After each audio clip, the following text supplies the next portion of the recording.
Welcome back to Zarila HOA Stories, the channel where homeowners fight back against unfair HOA rules and win in ways no one saw coming.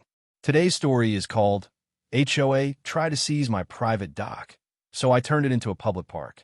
It started the summer I bought my dream property on the outskirts of Pineview Estates, a quiet neighborhood with shiny mailboxes, trimmed hedges, and a homeowners association that acted more like a royal council than a community board. My property sat right outside their official border, not a part of their HOA, not bound by their rules. What made it special was the small, weathered wooden dock stretching into the calm lake behind my house. That dock had been built decades ago, long before the HOA even existed. It was my peaceful escape, coffee at sunrise, fishing at sunset, no meetings, no drama. Then one afternoon, I came home to something strange. A bright orange notice was nailed to one of the dock posts. It read, "Unauthorized dock, subject to removal, non-compliant with community regulations." At the bottom, stamped in bold, was Pineview HOA. I actually laughed at first, thinking it must be a mix-up. After all, my property wasn't in their jurisdiction. They couldn't regulate what they didn't own. But that small piece of paper was the start of a battle I never saw coming. The next morning, I called the HOA office, expecting a quick apology. Instead, I got transferred to the HOA president, a woman named Linda Pierce. Her voice was clipped and smug, the kind of tone that said she'd already decided I was guilty. "Sir," she told me, "your dock violates community aesthetics and encroaches on regulated shoreline property." I explained calmly that the dock was on private land, fully recorded in my deed and county maps. There was a short silence before she replied, "We'll see about that." Then she hung up. The following day, I saw 3 HOA board members standing at the edge of my lawn with clipboards, taking pictures. One of them was pointing at the dock and scribbling notes like he was gathering evidence for a court case. By the end of the week, I received an official-looking letter in the mail. Violation notice, it read. "You are hereby fined $1,200 for maintaining an unauthorized dock." It was signed again by Linda. I ignored it, figuring common sense would eventually prevail. But 2 days later, I came home from work to find a man from the HOA maintenance crew hammering a no trespassing HOA property sign right into the edge of my dock. That's when I realized this wasn't a misunderstanding. It was a takeover attempt. The HOA had been trying for years to claim control of the lakefront. Most of the other residents' docks sat on shared easement land that technically belonged to the community, not to them. But mine was the exception, a fully private dock, the last one in town. And that made me their obstacle. I went to the county office the next morning and asked for confirmation. The clerk pulled out the records and showed me clear as day. The dock, the shoreline, and even a small section of the water were listed under my property parcel. "The HOA has no claim here," she said. "If they're threatening you, keep everything in writing." I left that office with copies of every document I could find, including the original plat map from the 1960s. When I got home, the HOA had left another letter taped to my door. "Failure to comply will result in removal of the structure and additional penalties." That's when something in me snapped. I wasn't going to be bullied off my own property by a group of self-appointed rule makers. I took photos, wrote down dates, and started planning. If they wanted to fight over a dock, I'd give them one they'd never forget. And that was how the quiet lake behind my house became the battleground between one stubborn homeowner and an overreaching HOA. What they didn't know was that I wasn't just defending a piece of wood and nails. I was defending the right to be left alone. The next week, the HOA doubled down. I woke up to the sound of heavy boots on gravel and found 3 board members standing on my property again, pointing at the dock with a man in a reflective vest. They were pretending to perform a safety inspection.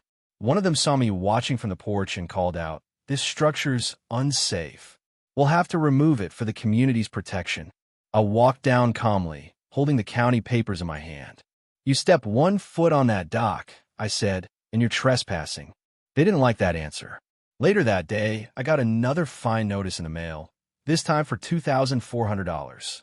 The letter claimed I had interfered with official HOA duties. I almost laughed. They had no jurisdiction over me, but they kept acting like their rules applied to the whole world. What I didn't know then was that Linda had convinced half the neighborhood that my dock was polluting the lake, scaring away fish, and lowering property values. Some of the residents even started avoiding me, whispering when I walked by. It was pure manipulation. That weekend, things escalated. A police cruiser pulled up in my driveway while I was repainting the dock railing. The officer stepped out, looked apologetic, and said, "We got a complaint from the HOA about unauthorized construction over community water." I handed him my papers. "It's private land," I said. "Got the deed and county confirmation right here." He looked it over, nodded, and said, "You're fine. They're wasting our time." As he drove off, I saw Linda across the street, arms crossed, lips pressed tight in frustration. That moment told me everything I needed to know. She wasn't going to stop until she had what she wanted. But I had something she didn't: patience and proof. I started documenting everything. Every letter, every encounter, every threat. I even installed a small security camera facing the dock. A few days later, that camera caught 2 HOA volunteers trying to take down my private property sign at night. I sent the footage straight to the county attorney. That's when I decided to take things one step further. If they wanted to fight over ownership, I'd turn it into a public issue, one that couldn't be buried in HOA paperwork. I filed for a small recreational grant through the county's community improvement program. The grant supported lakeside restoration and public access projects. Within a month, I got approval for a minor renovation, provided I allowed local residents to use the dock for non-commercial purposes. That was the turning point. I rebuilt the dock from the ground up. New planks, safety railings, flower boxes, a bench, even a small trash bin. I put up a neat sign at the entrance: Freedom Point, public access maintained by the owner. It looked official because it was. The county logo was printed right at the bottom. When the HOA saw it, you could almost hear the collective gasp echo through Pineview Estates. They had spent months trying to seize the dock, and now I had legally made it a place everyone could enjoy, but they had no control over it. The next morning, I saw Linda marching toward the dock in her usual power suit, clipboard in hand. "You can't just open this to the public," she snapped. "You're endangering the community." Right behind her, a few residents were watching, curious. "Actually," I said, handing her the signed county letter, "I'm improving it for the community." Big difference. She scanned the document, her eyes narrowing as she realized it had an official seal.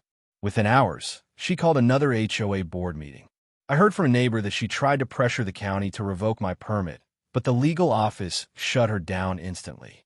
The land was private, the dock was lawful, and the public access rule was completely voluntary. There was nothing they could do.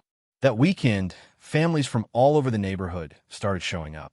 Kids were fishing, couples were sitting on the benches, and old friends were meeting for evening walks. For the first time, that lake felt alive again. The same neighbors who'd avoided me before were now thanking me. One even said, "We didn't realize they didn't own the lake. We thought they did." The HOA had tried to isolate me, but instead, I had united everyone else. Their control was slipping, and they knew it. But Linda wasn't done. She was about to make one last desperate move that would change everything. A few days after the dock opened to the public, the HOA's desperation reached a boiling point. I woke up early one morning to the sound of metal clanking near the water. When I looked outside, I saw 2 men in HOA maintenance uniforms dragging a small motorboat toward my dock. One of them was holding a sledgehammer. My stomach dropped. I grabbed my phone and started recording from a porch. "Hey," I shouted, "step away from that dock. You're trespassing on private property." The man with the hammer froze, looked at me, then at his partner. Seconds later, Linda appeared on the path, her arms folded and chin raised like she owned the world. "This dock is being removed for community safety," she declared, waving a stack of papers that looked suspiciously unofficial. "You were given notice, and you refused to comply.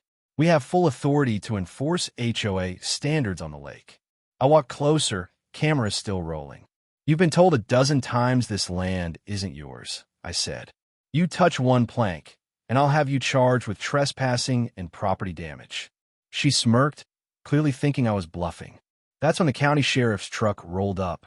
Someone must have called after seeing the confrontation. The sheriff stepped out, recognized me, and said calmly, "Morning, folks. What's going on here?" Linda started her usual routine, talking fast, waving her papers, claiming community oversight. The sheriff listened for a moment, then asked her one question that changed everything.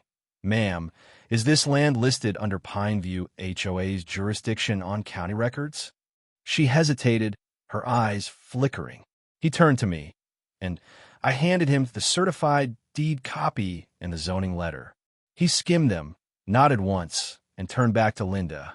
"Ma'am," he said evenly, "you and your people are trespassing. Step away from the dock." Her face went pale. "You can't be serious," she started, but he cut her off. "The county recognizes this as private land. If you continue to interfere, I'll have to issue a citation." You could hear the air leave her lungs. The maintenance crew backed off immediately. One of them muttered, "We didn't sign up for this," and left. Linda stood there, speechless, as neighbors began gathering on their lawns, watching the whole thing unfold. The sheriff gave her a long look before leaving. "I suggest you stop harassing this man, Miss Pierce. Next time, it won't just be a warning." As his truck pulled away, she turned toward me, eyes burning. "You think you've won?" she snapped. "We'll see who the community listens to when I tell them what kind of person you really are." Then she stormed off. Over the next few days, she tried exactly that. The HOA newsletter suddenly featured an article about reckless property owners endangering community harmony. It didn't name me directly, but everyone knew who it was about. Still, her plan backfired. People had seen the video I'd posted online of her trying to destroy the dock. It spread through the neighborhood like wildfire. Comments flooded in from residents saying they were tired of her bullying, tired of being fined for things as small as mailbox colors or garden flags. My little dock had become the symbol of standing up to her. Then something unexpected happened. The local news station reached out. They wanted to do a short piece on a homeowner's fight against HOA overreach. When the segment aired, it painted the HOA as power-hungry and out of control. The reporter even interviewed a few neighbors who said they felt intimidated by Linda's tactics. That same night, I heard that 2 board members resigned. By the end of the month, the county received a petition signed by nearly every homeowner in Pineview Estates. They wanted new leadership. The HOA's annual election came faster than Linda expected, and she lost by a landslide. The new board president, a retired teacher named Mark, called me personally to apologize for everything that had happened. He told me, "We're not touching your dock, and honestly, we're done pretending the HOA runs the whole lake." Must subscribe for more.